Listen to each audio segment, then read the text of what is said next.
فی صخرۃ او فی السماوات او فی الارض، بیٹے چھوٹا سا رائی کے دانے کے برابر بھی گناہ اگر تو کرے گا، اور وہ گناہ چاہے پہاڑ کے پیچھے ہو چاہے زمین و آسمان میں چھپا ہو، اللہ اسے بھی چھوٹے چھوٹے گناہ سے، مثالیں بہت ساری ہیں لیکن سادی سی بات ہے نا، میرے نبی کریم سید عالم صلی اللہ تعالی علیہ وآلہ وسلم نے فرمایا ہے کہ مومن بزدل ہو سکتا ہے، مومن کاہل ہو سکتا ہے، کنجوس ہو سکتا ہے، لیکن مومن کبھی جھوٹا نہیں ہوتا۔ نبی پاک صلی اللہ علیہ وسلم فرماتے ہیں جب تو جھوٹ بولتا ہے تو اتنی بدبو نکلتی ہے کہ تیرے کرامن کاتبین چھوڑ کے پیچھے کھڑے ہو جاتے ہیں، اتنی بدبو نکلتی ہے تیرے وجود سے۔ تربیت ہی ہے نا، محبوب سبحانی، غوث سمدانی، شیخ عبدالقادر جیلانی۔ اماں کیا کہتی ہے؟ اماں کہتی ہے عبدالقادر میں تجھے بغداد پڑھنے بھیج رہی ہوں، لیکن ماں کی یونیورسٹی کا پہلا سبق بھی یاد کر لے بیٹا، دیکھنا تیری زبان سے کہیں جھوٹ نہ نکل جائے، تو حسن کا پوتا اور حسین کا نواسہ بنتا ہے، ایسا نہ ہو کہ تو سادات کرام کی سفید چادر پر کوئی دھبا لگائے، بیٹے تیری زبان سے جھوٹ نہ نکلے۔ بڑی مشہور بات ہے نا، حضرت غوث اعظم کی اماں نے 100 دینار سی دیا ہے، ڈاکو رستے میں مل گئے، تیرے پاس کیا ہے؟ کہا 100 دینار ہے۔ وہ کہتے ہیں چور تھے، ہمیں تو بڑی دور بیٹھا پیسہ بھی نظر آ جاتا تھا، پر عبدالقادر کے سارے کپڑے ٹٹولے ہیں، پر ہمیں 100 دینار نظر۔ پکڑ کے لے گئے سردار کے پاس جو ڈاکوؤں کا بھی سردار ہے، اس کو کہا یہ بچہ کہتا ہے جی میرے پاس 100 دینار ہے پر نکلتا نہیں۔ وہ کہنے لگے بیٹے جس کے پاس پیسے ہوتے ہیں وہ بتاتا تو نہیں، تو تیرے پاس ہیں بھی نہیں تو کیوں شور کر رہا ہے؟ تو آپ کہنے لگے ہیں میرے پاس، کدھر ہیں؟ یہ غور کیجیے، اماں کہتی ہے بیٹے تو نے جھوٹ نہیں بولنا، کہتے 100 دینار یہاں سیا ہوا ہے۔ ڈاکو کہنے لگا تھے تو نظر کیوں نہیں آتے؟ تو غوث اعظم جیلانی کہنے لگے میرے پاس ہیں، تمہیں نہیں نظر آئے تو علیحدہ بات ہے۔ کہا کدھر ہیں؟ تو یوں کھول کے دکھایا اپنا کرتا بٹن کھول کر، یہ سیے ہوئے ہیں۔ ڈاکوؤں کے سردار نے دیکھا تو پیسے تو اپنی جگہ تھے، بیٹے کا چہرہ دیکھنے لگا، کہنے لگا چھوٹے سے بیٹے لوگوں کے پاس ہوتے بھی ہیں تو ڈاکہ پڑ جائے لوگ چھپانے کی کوشش کرتے ہیں، تو نے ظاہر کیوں کیے؟ تو حضرت غوث اعظم کی سچی زبان، چہرے پہ اطمینان کی روشنی، اور اماں کی یونیورسٹی سے لی ہوئی ڈگری اور باپ کے ادارے سے لی ہوئی سند، حضرت غوث اعظم جیلانی اس ڈگری کا اپنا علم آگے تقسیم کرنے لگے، کہنے لگے سارا کچھ ہو سکتا ہے، عبدالقادر کی منہ سے جھوٹ نہیں نکل سکتا، اس لیے کہ میں ماں سے وعدہ کر کے آیا ہوں کہ زندگی میں ہمیشہ سچ بولوں گا، جھوٹ نہیں نکلے گا۔ اور لفظوں کی صداقت تھی، 11-12 سال کی عمر، معصومیت کے جملے ایسے نکلے کہ ڈاکوؤں کا سردار کانپنے لگا، راشہ طاری ہو گیا، پلٹ کے اس کے آنسو نکلے۔ حضرت غوث اعظم چلے تو پیچھے پیچھے چل دیا، کہا تو میرے پیچھے کیوں آ رہا ہے؟ کہنے لگے جس مسجد تم جاؤ گے میں بھی اسی مسجد میں نماز پڑھوں گا۔ اپنے ورکروں سے کہنے لگا تم نے ڈالنے ہیں ڈاکے تو ڈالو، مجھے تو اس کے سچ نے دھو ڈالا ہے۔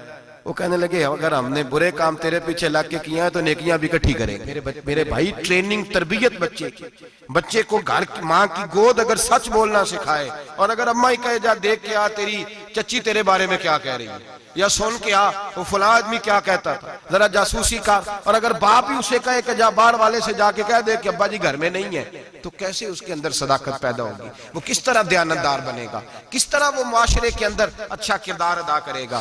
حضرت سیدنا حبیب اجمی رحمت اللہ تعالیٰ علیہ کے پاس ایک شخص آیا کرتا تھا، صحبت میں بھی بیٹھتا تھا، لیکن کام وہ ٹھیک نہیں کرتا تھا، سود کا دھندا تھا، لمبے چوڑے اس کے مسائل تھے، حالانکہ ایک ہی بیٹی تھی، وہ بھی دونوں ٹانگوں سے معذور تھی، دونوں ٹانگوں سے معذور، بڑے حکیم طبیب دکھائے لیکن بچی کو شفا نہیں ہوتی، شخص بھی اپنے مزاج کے لحاظ سے اچھا نہیں تھا۔ کہتے سویرے سویرے آیا تو کہنے لگا حضور مجھے توبہ کرا دیں، آج کے بعد نہ جھوٹ بولوں گا، نہ حرام کھاؤں گا، نہ شراب پیوں گا۔ تو کہتے ہیں جتنے لوگ بیٹھے تھے کان کھڑے ہو گئے، کہا تجھے کیا ہوا؟ کہنے لگا 11-12 سال کا نوجوان آیا مجھے توبہ کرا گیا، چڑھتی جوانی، 11-12 سال 14-15 سال کا بچہ مجھے توبہ کرا گیا۔ تو کہتے ہیں ہم محو حیرت ہوئے کہ اتنا سا بچہ، تو کہتے ہیں کسی نیک باپ کا بیٹا تھا، کسی پرہیزگار ماں کا بیٹا تھا، گھر میں تربیت ہوئی۔ اتنے بچے تو خانقاہ بھی نہیں جاتے، اتنے سے بچے تھوڑی کسی ادارے کے فارغ التحصیل ہوتے ہیں، کس مدرسے سے پڑھے ہوتے ہیں؟ کہتے چھوٹی سی عمر۔ تو کہا جناب آپ کو کیسے ملا؟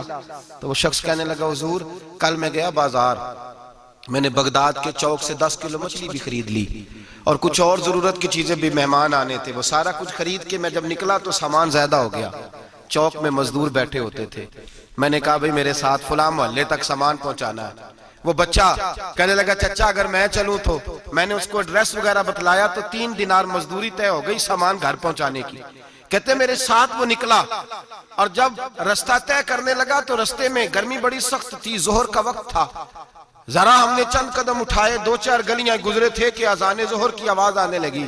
تو کہتے ہیں بڑی منت کے انداز میں، بڑی گزارش کے انداز میں میری طرف دیکھا، عمر چھوٹی سی ہے، کہنے لگا چچا اگر اجازت مل جائے تو میں ظہر کی نماز پڑھ لوں۔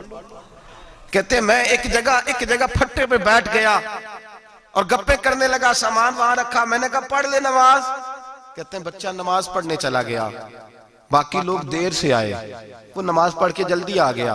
میں نے کہا بیٹے تو جلدی آ گیا ہے؟ کہنے لگا اس لیے جلدی آیا ہوں کہ آپ یہ نہ سمجھے یہ کام چور ہے، میں نے نفل چھوڑ دیے ہیں، فارغ ہو کے پڑھ لوں گا۔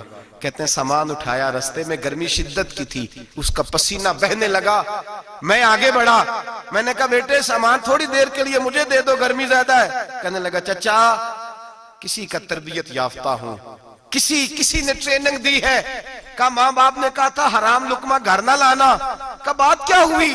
کہنے لگے میں آپ کو نہیں دے سکتا، اس لیے کہ 3 دینار مزدوری گھر پہنچانے کی طے کی ہے، اگر آپ اٹھائیں گے تو پھر میں پیسے پورے نہیں لوں گا۔ دامان نے توکل کی، یہ خوبی ہے کہ اس پر پیوند لگے ہوتے ہیں پر دھبے نہیں ہوتے، میں پھر مزدوری پوری نہیں لوں گا، پیسے کم لوں گا۔ کہتے ہیں میں محو حیرت ہو گیا، اس جوان کی بات نے میرے سارے وجود تھر تھر کبا ڈالا کہ اس دور میں اس قسم کے لوگ۔ کہتے ہیں گھر لے گیا اس کو، میں سامان رکھا، میں نے کہا تم یہاں ٹھہرو میں 3 دینار مزدوری لاتا ہوں۔ کہتے ہیں پیسے لینے گیا تو بیوی کو بتایا بڑا نیک ہے، بڑا پرہیزگار جوان ہے، کہنے لگی روٹی پکی ہوئی ہے، اسے کہو دوپہر کا کھانا کھا لے۔ کہتے ہیں میں باہر گیا، 3 دینار تھمائے، میں نے کہا بیٹے ایک بات مانو گے؟ تو کہتے ہیں 3 دینار دے کے کہنے لگا اب تو آپ مالک ہو گئے، میں نے نمک کھا لیا ہے، اب تو ہر بات مانوں گا، اصلہ نال جے نیکی کریے نسلہ تاک نہیں بھول دے، میں اب ہر بات مانوں گا۔ تو میں نے کہا دوپہر کا کھانا کھا لو۔ کہتے ہیں اس کی گردن جھک گئی اور بڑے دھیمے لہجے میں کہنے لگا میں نہیں کھا سکتا، میں نے روزہ رکھا ہوا ہے۔